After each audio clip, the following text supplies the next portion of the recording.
Comment se porte le marché de l'emploi dans le secteur du développement durable et de la RSE, la responsabilité sociétale des entreprises? On en parle avec Caroline Renoux aujourd'hui. Bonjour Caroline. Bonjour.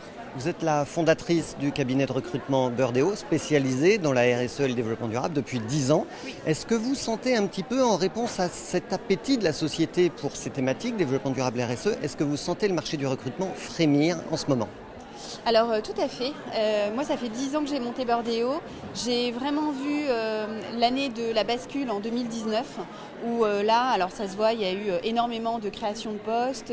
Les salaires ont augmenté aussi sur le secteur, ce qui est un signe positif.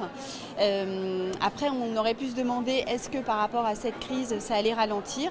Alors effectivement, ça a été plus calme pendant quelques mois, bien sûr, mais tous les gens qui avaient prévu de créer des postes début 2020 les ont confirmés. Et puis il y a plein de choses qui continuent d'évoluer, notamment dans l'agroalimentaire, sur la relocalisation, sur la transition énergétique et la raison d'être.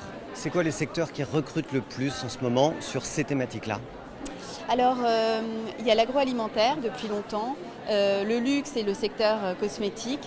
Après, il y a un secteur, par exemple, qui s'y est mis il n'y a pas très longtemps, mais qui dépote de façon drastique, c'est le secteur de la mode. Donc le secteur n'est pas en crise, le recrutement, développement durable RSE n'est pas en crise, vous nous le confirmez? Ah oui, tout à fait, tout à fait. Et alors, si on regarde, si on essaie d'aller sur la marche supérieure dans les comités exécutifs, les comités de direction des grandes entreprises, est-ce que ça prend ou est-ce que c'est juste une stratégie de directeur des ressources humaines? Est-ce que ça monte jusqu'au COMEX? Alors on sent quand même là aussi qu'il y a des grands changements.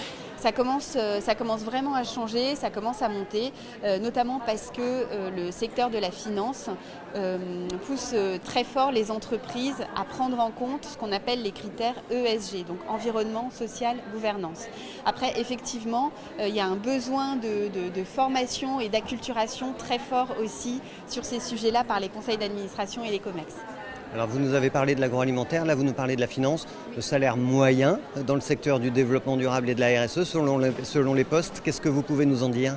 C'est difficile de vous donner une réponse parce que ça dépend tellement du secteur d'activité et du nombre d'années d'expérience. Si vous allez sur le site de Birdeo, www.birdeo.com, vous pouvez consulter nos différentes études où là vous avez quelques indications sur les salaires. Et puis on doit voir juste derrière vous ce kakémono sur People for Impact. Oui, c'est une plateforme que vous avez lancée l'an dernier, vous pouvez nous en dire un mot? Oui, bien sûr. People for Impact, c'est une plateforme qui est dédiée aux freelances de la RSE, du développement durable et de l'impact d'une façon générale.